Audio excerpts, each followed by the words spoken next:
안녕하세요. 오늘 저희는 청취자께서 보내주신 마리아의 비밀이라는 책, 그 발췌 내용을 같이 좀 깊게 파보려고 합니다. 네, 안녕하세요. 이게 성경 이야기, 특히 마리아의 예수 잉태, 이 부분을 둘러싼 비밀에 대해서 상당히 좀 파격적인 해석을 내놓더라고요. 맞습니다. 아마 많은 분들이 아시는 이야기와는 좀 다를 거예요. 네, 그래서 듣다 보면 하는, 아하 하는 그런 순간들이 좀 있을 겁니다.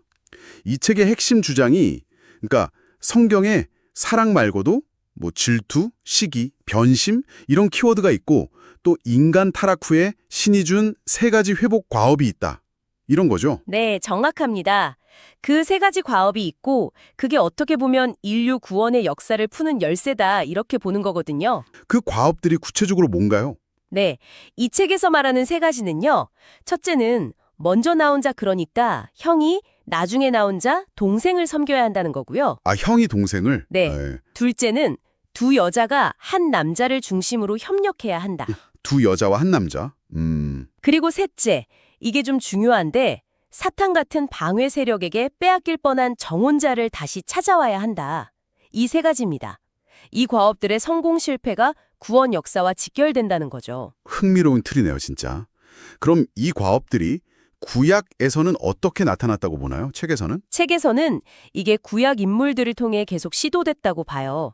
근데 뭐 실패하기도 하고 부분적으로만 성공하기도 하고. 예를 들면요? 가장 먼저 나오는 게 가인과 아벨 이야기죠.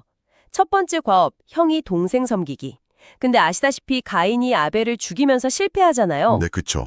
시작부터 꼬였네요. 그리고 두 번째 과업, 두 여자가 한 남자를 섬기는 건 아브라함이랑 사라 하갈 이야기나 또 야곱이랑 레아 라헬 이야기에서 그 복잡한 관계들 있잖아요. 아, 네네. 갈등이 많았죠. 네, 거기서 이 과업의 어려움을 보여준다고 해석하고요. 그럼 세 번째 과업, 그 정혼자를 찾아오는 건요? 그 부분에서 책이 아주 중요하게 다루는 게 유다랑 며느리 다말 이야기예요. 아, 다말이요? 네, 그 시아버지랑 좀 충격적인 이야기 아니었나요? 맞아요. 당시로서는 진짜 상상하기 힘든 일이죠.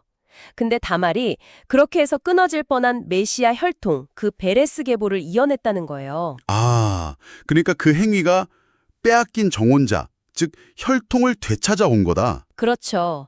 여기서 정혼자는 단순히 약혼자가 아니라 지켜내야 할 메시아 혈통, 그 자체를 상징한다고 보는 거죠. 다말 덕분에 그 혈통이 이어졌다는 해석이고요. 이 모든 게 결국 메시아를 맞이하기 위한 준비였다는 겁니다. 구약의 그 많은 이야기들이 결국 마리아 시대를 위한 복선이었다.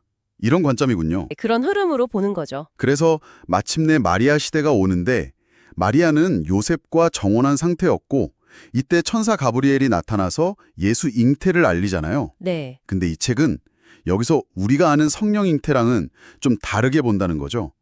예수가 요셉 씨가 아니라 다른 사람의 씨다. 바로 그 지점이 이 책의 가장 대담하고 논쟁적인 부분입니다. 어떤 식으로요? 여기서 마리아의 사촌, 엘리사벳이 핵심 조력자로 등장해요. 엘리사벳도 가브리엘에게 사명을 받는데 그냥 세례요한 낳는 것 이상이라는 거죠. 이상이라면 마리아가 하늘의 아들, 즉 예수를 잉태하도록 돕는 역할. 구체적으로는 과거 야곱의 아내들이 실패했던 그 두 번째 과업, 두 여자가 한 남자를 중심으로 협력하는 그 과업을 마리아와 함께 완수해야 한다는 거예요. 마리아와 엘리사벳이 함께요? 그럼 그 한 남자는 누구고요? 책에서는 엘리사벳의 남편 사가랴가 그 역할을 했다고 봐요. 엘리사벳의 동의하에 마리아가 사가랴를 통해 예수를 잉태했다는 거죠. 네, 사가랴요. 그 제사장. 이건 정말 기존 해석과는 완전히 다른데요? 그렇죠. 그래서 굉장히 파격적이라는 겁니다. 마리아는 죽음을 각오하고 이 사명을 받아들였고 엘리사벳의 도움으로 예수를 잉태했다 이렇게 묘사가 돼요. 하늘에서는 이 오랜 과업이 성취된 걸 기뻐했다고 하고요. 정말 상상도 못하는 해석이네요. 그럼 마리아나 엘리사벳은 왜 그렇게까지 했을까요?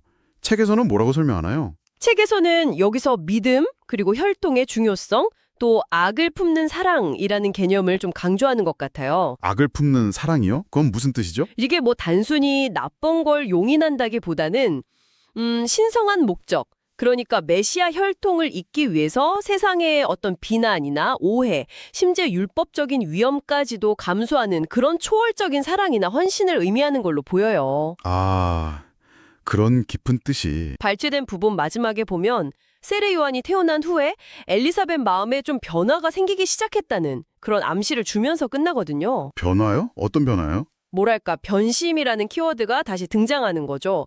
처음에 그 순수한 협력 관계에 뭔가 균열이 생길 수도 있다는 뉘앙스예요. 아, 그렇군요. 그 부분에서 딱 끝나는군요. 그럼 결국 이 책은 마리아의 비밀을 성령 잉태라는 어떤 신비한 기적, 그걸 넘어서 구약부터 쭉 이어져온 신의 구체적인 회복 과업들을 완수하는 과정으로 본다는 거네요. 맞습니다. 특히 혈통 문제, 그리고 두 여성, 마리아와 엘리사벳, 그리고 한 남성, 사가랴의 그 특수한 협력을 통해서 이루어진 사건으로 재해석하는 거죠. 핵심 도구는 믿음, 그 악을 품는 사랑, 그리고 혈통이라는 거고요. 네, 정말 기존 통념의 정면으로 도전하는 해석입니다. 근데 엘리사벳의 마음이 변하기 시작했다는 그 지점에서 딱 멈춘다니 뒷이야기가 엄청 궁금해지는데요? 그렇죠. 그게 이 발췌문이 던지는 또 다른 질문인 것 같아요. 그리고 만약에 진짜 이 책의 주장처럼 엘리사벳이 변심했다면 그 이후에 마리아랑 예수의 운명은 또 어떻게 됐을까? 뭐 이런 상상을 해보는 것도 재밌을 것 같습니다. 네, 충분히 생각해 볼 만한 지점이죠. 오늘 저희가 함께 깊이 파본 내용은 여기까지입니다. 여러분의 생각은 어떠신지 궁금하네요.